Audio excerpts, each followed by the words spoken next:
Hi everybody. So in this little video segment today, we are going to work on two of the more foundational variations you can play with in downward facing dog. And the first one is one hand to your back. So you're going to take the back of your hand to your sacrum, or straight up. So as you start playing with your downward dog, as you know, we play a lot with cross-referencing, or another way of saying that is polarity. And polarity is provided by nature, and so it's kind of one of the main ways that we connect the narrative of the yoga practice to nature, which is that nature provides polarity. And by polarity, we get to find ourselves. We get to find ourselves in the middle. We get to locate ourselves. So we know that it's winter because it's cold, but we know that it's cold because we knew it was hot when it was summer. So to play with this when you're on your mat is to open up that alignment, that dialogue of alignment. And it's also to start to find the pieces of nature that are already here within us in our day, in our moments. So every time you bend your knees, like you're normally finding the backs of your legs, reaching your buttock bones away from your heels, but you're additionally finding the cross-reference between the hand that stays on the floor and the opposite foot. So bending the knees gives you both hands on the floor. And then as you reach up through the backs of the legs, you're going to take the hand that's on, whichever one of your hands goes up, and then you find the cross reference between the hand that stays on the floor and the opposite foot. So this takes a while to master.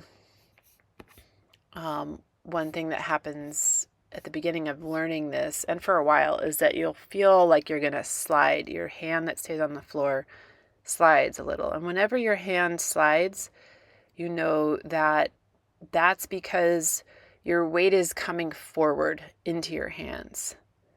So you know you have to go back into your feet and back into the angle of your pelvis to bring more of you back down into the first floor of your body.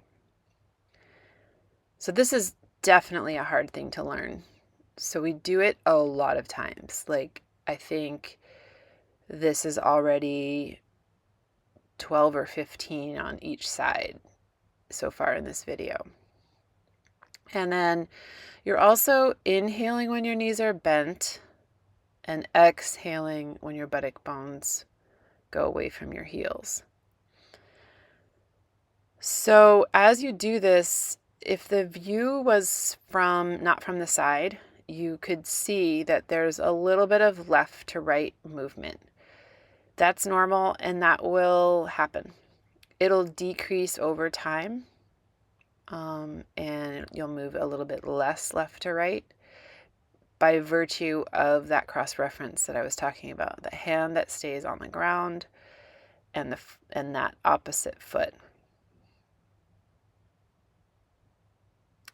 So as you inhale, your knees bend. As you exhale, you're opening up. And as you inhale, when your knees bend, it's a nice opportunity to let your head really just hang.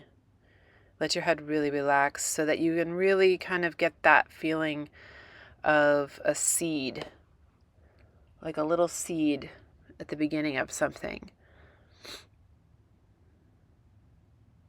Okay, the next thing is the opposite of the hand. Still one hand comes off the floor, but you're going to take that hand across to your opposite foot, or really outside the opposite foot. And I think some people do this in vinyasa classes where they grab the ankle, which you can do at first. But we try not to grab the ankle because that's really like using your second floor in a different way. So you're really trying to get out of using the upper body and the back for movement, because what's for movement and mobility, stability is your first floor, which is in the body as a house metaphor, is everything from your breathing diaphragm down. So all the viscera, the pelvis, the knees, the ankles, all your legs and your feet. So for this one, which we will also repeat for a while, is again inhaling when the knees are bent, and then taking the opposite hand to the outside of the opposite foot.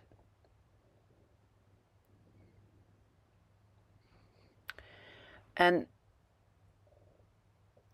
as this starts to retrain the circuitry in your body, as this really starts to kind of move through your connective tissue, move through your fascia, you're really seeing polarity east to west by virtue of the hand that stays on the floor and the opposite foot again. But you're also getting a spin because your butt is going to go up, your head is going to be down, and then there's this spin on the spit because of the cross reference between that hand and that foot.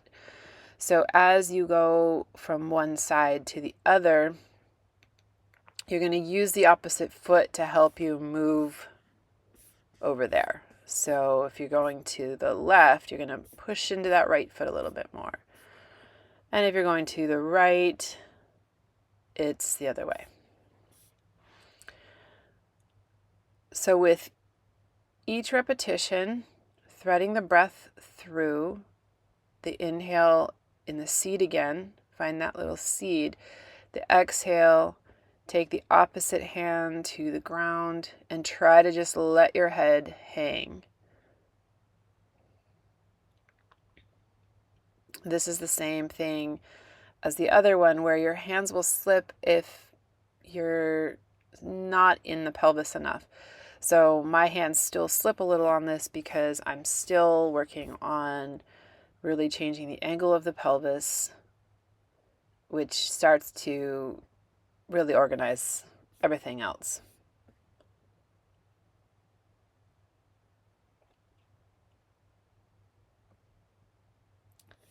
Take a break when you need to, anytime. And then try again.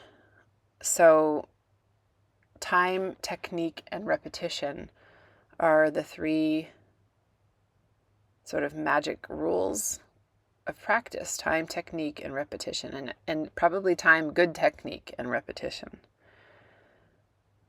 are your friends here.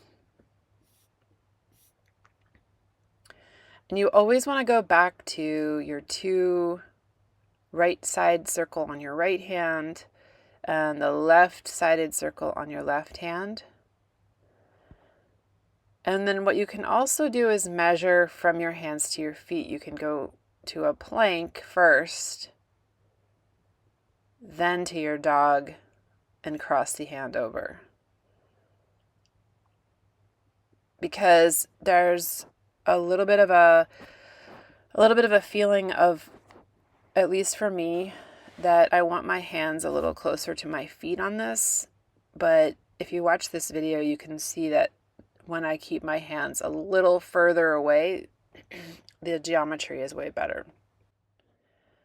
Okay, good job, everybody. Keep working on this, and it'll get so much better.